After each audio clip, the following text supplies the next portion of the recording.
Uzun bir süredir aklımda olan bir konu vardı. Bu konuyu artık bugün sizlerle de paylaşmak istiyorum. Sinema dünyasına olan merakımı biliyorsunuz. Bu kanalda birlikte pek çok film analizi de yaptık. Şimdi yine benzer bir şey yapacağız ama bu sefer bir filmi değil, sinemadaki başka bir durumu analiz edeceğiz. Hatta bunun için bir terim bile buldum. Misleading Hollywood Effect. Yani yanıltıcı Hollywood efekti.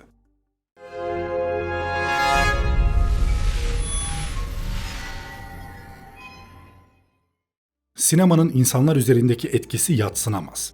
Bu etki sinemanın ilk doğduğu yıllarda bile keşfedilmişti. Lumière kardeşlerin 1896 yılında gösterdikleri L'Arrivée d'un train en gare de la Ciotat yani La Ciotat garına bir trenin gelişi isimli kısa film, insanların bir trenin üzerlerine geldiklerini gördüklerinde korku içinde kaçtıkları bir olay olarak tarihe geçmişti. Sinemanın henüz çok yeni olduğu o dönemlerde izleyiciler sinema perdesinde bu kadar gerçekçi bir hareketi ilk kez görmüşlerdi ve haliyle bir şok yaşadılar.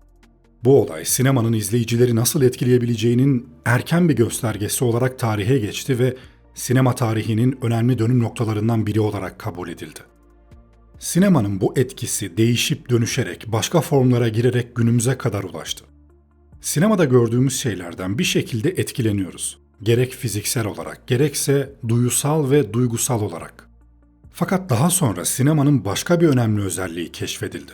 Sinema aynı zamanda büyük bir kontrol mekanizması olabilirdi. Sinemanın kitleleri kontrol edebilen bir araç olduğunun farkındalığı 20. yüzyılın başlarında belirginleşmeye başladı. Bu farkındalık özellikle 1. Dünya Savaşı sırasında ve sonrasında sinemanın propaganda aracı olarak kullanılmaya başlamasıyla daha da arttı. Birçok ülke bu dönemde sinemayı bir propaganda aracı olarak kullandı. Aynı şekilde Lenin, sinemayı tüm sanatların en önemlisi olarak tanımladı ve Sovyet propagandasını yaymak için kullanmaya başladı. Joseph Goebbels yine bu propaganda aracını en çok kullananlardan biriydi. Bu örnekler, sinemanın kitleleri kontrol etme ve şekillendirme aracı olarak kullanımının tarihsel gelişimini ortaya koyuyordu. Bu farkındalık, sinemanın sadece bir eğlence aracı olmanın ötesine geçip toplumsal ve politik amaçlar içinde güçlü bir araç haline geldiğinin kanıtıydı. Hızlıca varmak istediğim noktaya getireyim konuyu. Özetle sinema bugün bile bu özelliğini korumaya aslında bir şekilde devam ediyor. Yani Hollywood'un yanıltıcı efektinin aktif olarak rol aldığı binlerce, milyonlarca filmlerden bahsediyorum. Bu konu kendi başına ayrı ve uzun bir konu tabii ama ben bu videoda sadece dövüş sanatları noktasında bu yanıltıcı Hollywood efektinin nasıl işlediğini göstereceğim size. Ve bunun için en çok istismar edilen ve kullanılan dövüş sanatı olan Kung Fu'yu ele alacağım. I know Kung Fu. Show me. Kung Fu'nun propaganda aracı olarak kullanılması en belirgin olarak Bruce Lee filmlerinde karşımıza çıkmıştı. Bu filmler Batı'da Asya kültürünün ve özellikle dövüş sanatlarının yayılmasında önemli bir rol oynadı. Bruce Lee filmleri aracılığıyla Kung Fu sadece bir dövüş sanatı olarak değil, aynı zamanda Asya kültürünün bir sembolü olarak tanıtıldı. Bu filmler Batı'da Asya kültürüne olan ilgiyi arttırdı ve aynı zamanda Asya toplumlarına özgü bir gurur kaynağı haline geldi. Lee'nin filmleri, Çinli karakterlerin güçlü ve kahraman olarak gösterildiği, Batılı düşmanlara karşı mücadele ettikleri hikayelerle doluydu. Bu durum özellikle Batı'nın Asya'yı egzotik ya da alt kültür olarak gösteren yaygın klişelerine bir yanıt olarak görülüyordu. Bruce Lee'nin filmleri 1960'lar ve 70'lerde Çin'in Batı dünyasında güçlü bir ulusal kimlik arayışı içinde olduğu bir dönemde ortaya çıktı. Lee filmlerinde sık sık Çinli karakterleri yücelterek ve Batılı güçlere karşı durarak Çin ulusal gururunu pekiştirdi. Örneğin 1972 yapımı The Chinese Connection filminde Lee'nin karakteri Batılı sömürgeciler tarafından baskı altına alınmış Çinlilerin gururunu geri kazanmak için savaşan bir karakterdi. Sonuç olarak Bruce Lee'nin filmlerinde Kung Fu'nun bir propaganda aracı olarak kullanıldığı söylenebilir. Ancak bu propaganda doğrudan siyasi bir amaç gütmekten ziyade kültürel temsil, ulusal gurur ve sosyal adalet gibi temalar etrafında şekillenmişti. Fakat bu propagandanın etkili bir şekilde işleyebilmesi için yanıltıcı Hollywood efekti dediğim şey devreye giriyordu. Tabii bu sadece propaganda araçlı kullanılmıyordu. Altında sadece izleyicileri etki altına almak gibi basit motivasyonlar da olabilirdi. Örneğin ninjaları ele alalım. Hollywood bize onları adeta insanüstü varlıklar olarak göstermişti. Su üstünde yürüyebilen, göz açıp kapayıncaya kadar ortadan kaybolan, bunun gibi böyle olur olmadık insanüstü yeteneklere sahip kişilerdi onlar. Hatırlayın çocukluk zamanlarınızı. Pek çoğumuzun evinde ninja posterleri vardı değil mi?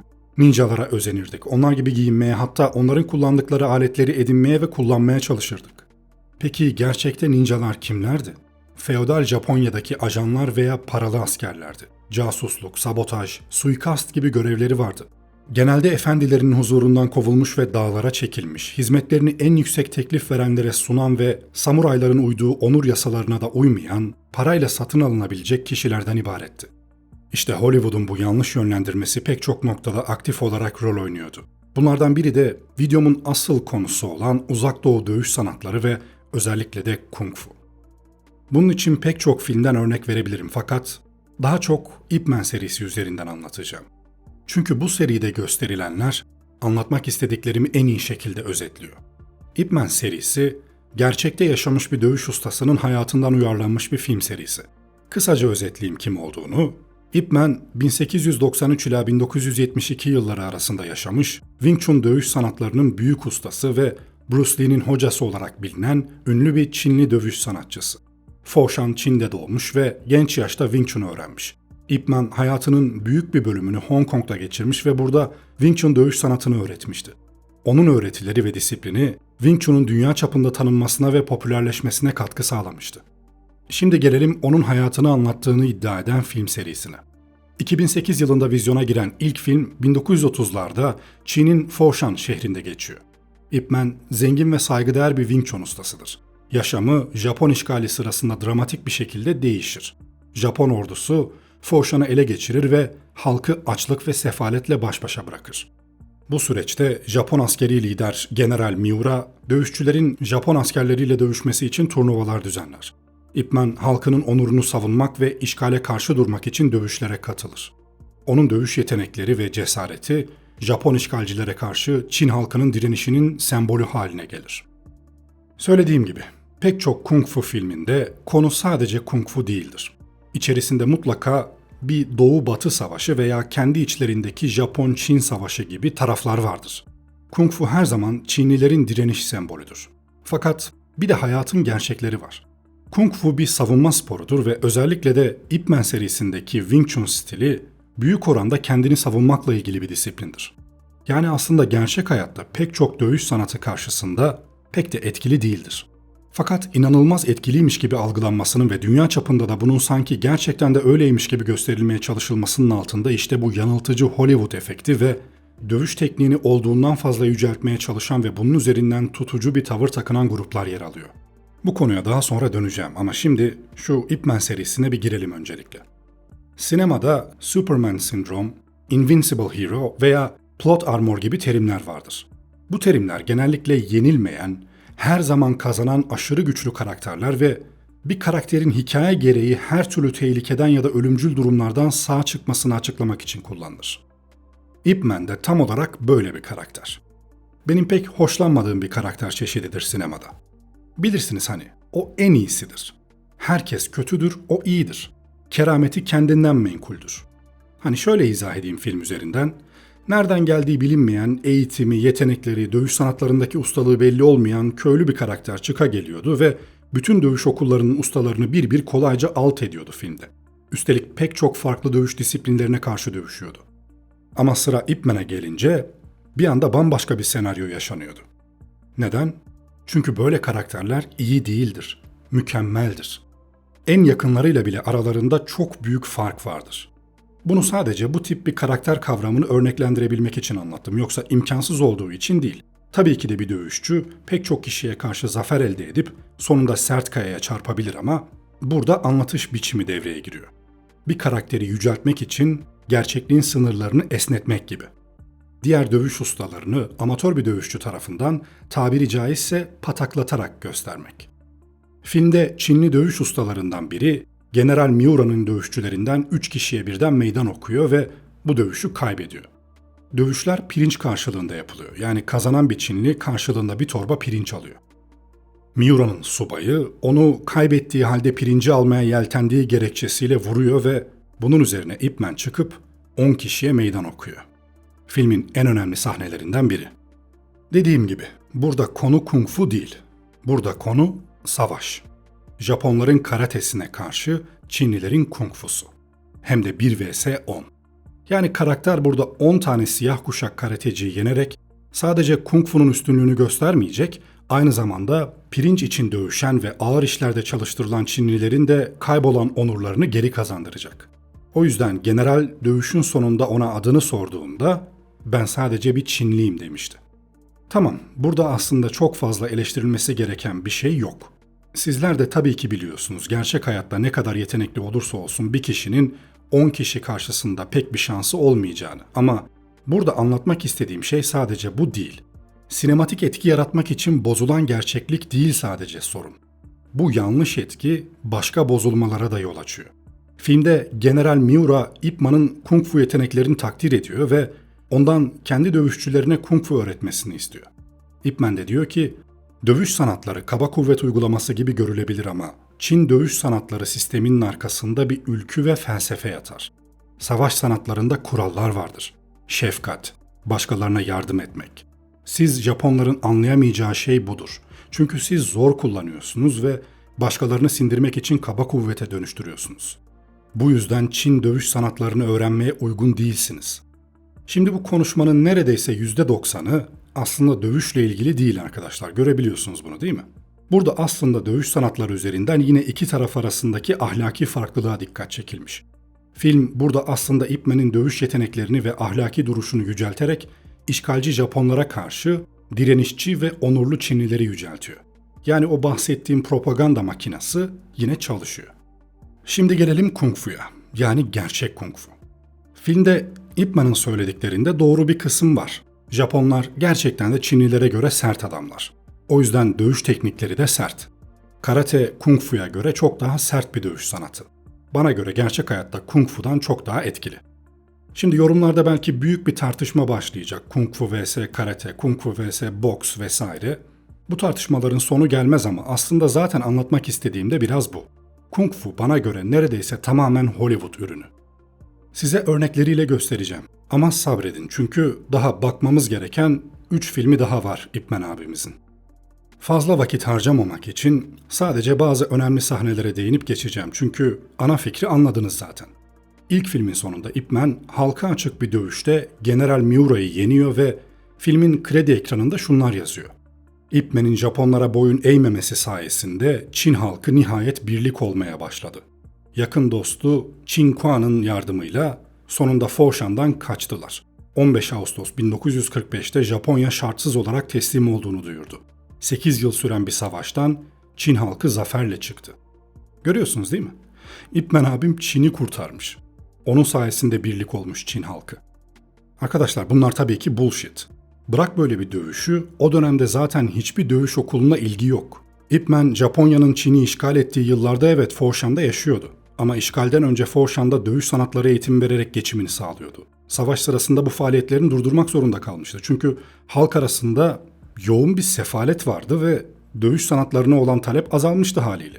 Savaştan sonra da Hong Kong'a taşınıyor zaten. Şimdi gelelim ikinci filme. Burada işler daha da saçma sapan bir hal alıyor. Hadi ilk film yine iki uzak doğu dövüş sanatı arasında cereyan ediyordu ama burada boks falan giriyor işin içine. Ip Man 2 2010 yılında vizyona girdi. Ip Man'in Hong Kong'a taşındıktan sonra Wing Chun'u öğretmek için bir okul açmaya çalışmasını konu alıyor. Filmde Ip Man yerel dövüş sanatları ustalarıyla saygı kazanmak için mücadele ediyor. Sonrasında Çin dövüş sanatının onurunu savunmak için kibirli bir batılı boksör olarak gösterilen Twister'la karşılaşıyor. Yine ilk filmdekine benzer bir yapı var. Ip Man süper ahlaklı, düzgün adam, diğerlerinin hepsi şerefsiz. Bu arada Ip Man film serisinde gösterilen olayların neredeyse hiçbiri Ip Man'in gerçek hayatında yaşanmamıştır. Filmlerin %95'i kurgusal olaylara dayanıyor. Bunda bir sorun yok bu arada. Sonuçta bunlar belgesel değil. Birebir aynı olmak zorunda değil ama sadece bu bilgi cebinizde olsun, ona göre değerlendirin diye söyledim. Çünkü kurgu oranı bir hayli fazla. Şimdi ikinci filmde bahsedeceğim ilk sahne şu meşhur ustalarla masa dövüşlerinin yapıldığı sahne. Burada Ip Man farklı stilden 3 ustayla karşılaşıyor.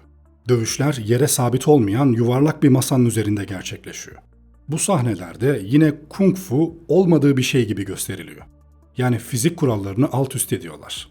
Çok detayına girmeyeceğim ama iki kişinin böyle bir masa üzerinde dengede kalarak o hareketleri yapabilmesinin imkansız olduğunu zaten biliyorsunuz. Şimdi bana kızmayın. Shock Voice, öyle film mi izlenir? Bu bir film sonuçta. Her şeyin gerçekliğe uyması gerekmez diyebilirsiniz. Elbette bunun farkındayım. Kaldı ki ben bu film serisini keyifle izledim. Ama bu yanıltıcı Hollywood efekti dediğim mekanizmanın farkında olarak. Bu arada Hollywood efekti diye isimlendirdim. Yani filmin Hollywood yapımı olması gerekmiyor bunun için. Taktığım isim o. Dövüş filmlerini genel olarak severim ve gerçekten çekmesi aşırı emek isteyen filmlerdir. Dövüş sahneleri çekmek sinemadaki en zorlu işlerden biridir. Tamamen bir koreografi işidir ve yoğun bir çaba ister. Fakat bu film kurgusal bir hikayeye sahip olsa da sonuçta yerçekimsiz bir ortamda veya farklı bir boyutta geçmiyor. Bu hikaye bir insan hikayesi ve bizim dünyamızda geçiyor. O yüzden böyle bir masanın üzerinde geri doğru dengesini kaybetmişken tam düşmek üzereyken zıplayıp karşındakine 3 tekme atıp ardından bir de geri taklayla masanın ortasına konduğunda ben bir tık rahatsız oluyorum hocam. Kung Fu'yu insanüstü bir şey yapıyorsun yine çünkü. İkinci usta da çıkıyor, dövüşmekten ziyade garip garip hareketler yapıyor. Ne yapıyorsun dayı? En son üçüncü usta çıkıyor, o zaten tamamen yerçekimsiz ortamda yaşayan biri. Kilolu bir de amcam. Ona rağmen uçabilme özelliği var. Bakın bir şey daha göstereceğim. Burada Ip Man'i itiyor masadan, o da tam geri doğru düşecekken ellerini ileri savurup düşmekten kurtuluyor. Sonu zaten efsane. Buraya ben yorum yapmayacağım. Bu sahneyi siz yorumlayın ne olur.